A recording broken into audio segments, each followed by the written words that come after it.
तो फिर आपने कहना है can you tell me a little more about that. आप जो स्ट्रेस फील कर रही है उसके बारे में मुझे और बताएं कि और क्या फील कर रही है।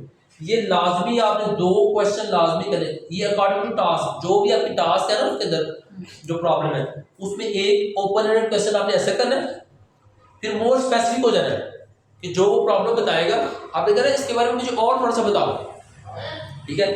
फिर एक और स्पेसिफिक ओपन क्वेश्चन आप कर सकते हैं, have you any other symptom, ठीक है। ये डिपेंड करता है सिचुएशन पे कि प्रॉब्लम क्या थी, जो उसने जवाब दिया वो क्या दिया। अगर उसमें कोई फ्लेक्सिबिलिटी है कि क्वेश्चन और किया जा सकता है तो आप एक और ओपन एंडेड क्वेश्चन कर सकती है, लाइक इसलिए लिखा हुआ है have you have any other symptom, तो जो प्रॉब्लम है उसके अलावा और भी कुछ आप फील कर रहे हैं, जैसे पेन हो गया, पेन के साथ कुछ और और तो हो नहीं रहा है, आता। ठीक है। आपको पेन के साथ शॉर्टनेस ऑफ ब्रेथ तो नहीं है, ठीक है। जब आपने 3 ओपन एंडेड क्वेश्चन कर लिए उसके बाद आपने क्लोज क्वेश्चंस की तरफ आ जाना, आपने स्पेसिफिक हो जाना कि do you have any muscular pain. जब उसने पेन के बारे में बता दिया तो फिर आपने बता देना कि मस्कुलर पेन है कि बोन पेन है, आपने उसको हिंट दे देना है, ठीक है। ये क्लोज क्वेश्चन होगा, फिर वो भी शॉर्ट जवाब देगा, ठीक है। और लास्ट आप ऐसे से वेयर अबाउट, अगर उसने कहा कि पेन हो रही है, मस्कुलर पेन हो रही है, तो वो कौन सी जगह पे हो रही है। ये एक स्केच है, लेकिन थीम बताने का मकसद क्या है, ओपन एंडेड क्वेश्चन करने, जो पेशेंट की आपके टास्क के अंदर प्रॉब्लम होगी उसी चीज को आपने यहाँ लिखना है, यहाँ बोलना है, उससे फिर आपने ओपन एंडेड क्वेश्चन बनाने हैं 2 और आस्ते आस्ते इसको क्लोज क्वेश्चन की तरफ ले जाना। यहाँ तक समझ आ गई तो क्वेश्चन क्लियर, ठीक है। आपका ना फिर रोल प्ले भी हम करवाएंगे इसके बाद। फिर नेक्स्ट आ जाए कि आपने लैंग्वेज कौन सी यूज करनी है, ठीक है। ये बहुत इंपॉर्टेंट चीज है, ठीक है। आपने ये राइट डाउन कर लेना, लिख लेना अपने पास भी कि बीइंग एम्पैथेटिक, अगर आप पेशेंट को एम्पैथेटिक फील करवाना चाह रहे हैं तो आप अपने सेंटेंस का स्टार्ट कैसे करेंगे, ठीक है। आप बोलेंगे I can see that must have been difficult for you, कि मैं देख सकती हूँ कि आपके लिए बड़ा मुश्किल था करना। जैसे पेशेंट बताएगा कि you know I it was very terrible time for me, you know when I get divorced, तो आप कह सकते हैं कि I can see that must have been very difficult for you.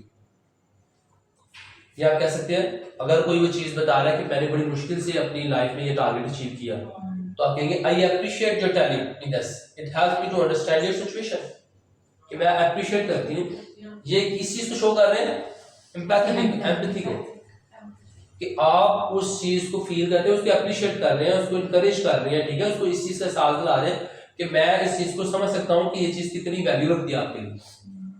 फिर अगर कुछ बुरा वैसे कुछ बुरा बताया, उसके साथ बुरा इंसिडेंस गुजरा, नाइट में पेन में गुजर रहा है या किसी ने अटेंड नहीं किया उसको, तो आप कह सकते हैं कि I am sorry to hear that about your experience which you have last night, ठीक है।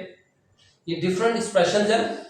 अब बताने का मकसद है ये जो आपकी टास्क होगी, जो आपकी सिचुएशन होगी, अब आपकी सिचुएशन में उसकी कोई हार्डशिप है, ठीक है, और उसकी कोई प्रॉब्लम भी है या उसके साथ कुछ बुरा गुजरा है, ठीक है, वो आप लिख सकते हैं। फिर पेशेंट को अपना कंसर्न बताता है जो सोशली एक्सेप्टेबल होता है, तो आप कह सकते हैं कि I do understand your situation.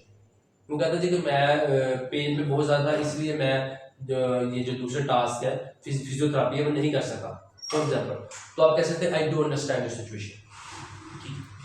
ये लैंग्वेज आपको समझ आ गई? ये बहुत इंपॉर्टेंट लैंग्वेज है। ये लैंग्वेज अब देखिए, अगर आपके पास जो राइटिंग टास्क लिखे होंगे ना, उसके अंदर आपने देख लेना कि कहाँ एम्पैथेटिक लैंग्वेज की यूज आ रही है, तो आप छोटा सा ना ये लिख सकते हैं अपने रोल के 3 मिनट के अंदर। ये चीज मैं आपको बता रहा था कि ये जो लैंग्वेज है ना, आप प्लान कर सकते हैं कि आपने कौन सी लैंग्वेज कहाँ यूज करनी है, ओके। रीअश्योरेंस कैसे आपने देनी है, आप कह सकते हैं कि I can assure you that there is nothing to worry about. Patient कह रहे हैं कि I am very worried about that, what will happen to me, what is the procedure, what is the treatment, so you can say that I can assure you that there is nothing to worry about the procedure. या कह सकते हैं this is the best option, I assist you, ठीक है। जो चीज मैं आपको बता रहा हूं ये सबसे बेस्ट है, you are under expert hand, so no need to worry, ठीक है। नो मिस हो गया। ये बहुत मैंने दोनों रोल्स में यूज किया था। जब आप पेशेंट अपना बता रहा था ना प्रॉब्लम कि मुझे ये चीज जाननी है या ये मेरा ये प्रॉब्लम था, तो आप बोले you don't have to be worried about. You are under expert hand, and we are very expert to deal with this type of situation. ठीक है, एक्सपर्ट हैंड से वो ना पेशेंट को जब बता दीजिए ना कि आप जहाँ पे आए हैं वहाँ पे ट्रेन लोग हैं, आप इसको ट्रेन भी कह सकते हैं. So we are trained enough to deal with this type of situation. ठीक है, ट्रेन्ड इनफ भी आप यूज कर सकते हैं, एक्सपर्ट हैंड भी यूज कर सकते हैं. तो ये डिफरेंट एक्सप्रेशंस है. बताने का मकसद क्या, आप उसको रीश्योर कर रहे हैं कि जो भी आपकी प्रॉब्लम है वो परेशान ना हो, हम डील कर देंगे.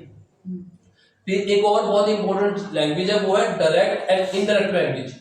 ठीक है, जो डायरेक्ट लैंग्वेज है ना वो ओईटी जो है ना वो उसको इतनी वैल्यू नहीं देता कि आप डायरेक्ट पेशेंट से ना पूछें कि वेयर यू हैव बीन.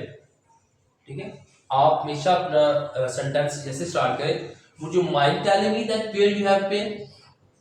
ठीक है, आपने इसे कहते हैं इनडायरेक्ट लैंग्वेज. आपने इनडायरेक्टली स्टार्ट करना है, डायरेक्ट जो है ना अपना वर्ड स्टार्ट नहीं करना. ठीक है, आप कह सकते हैं I am afraid I need to do this procedure with you.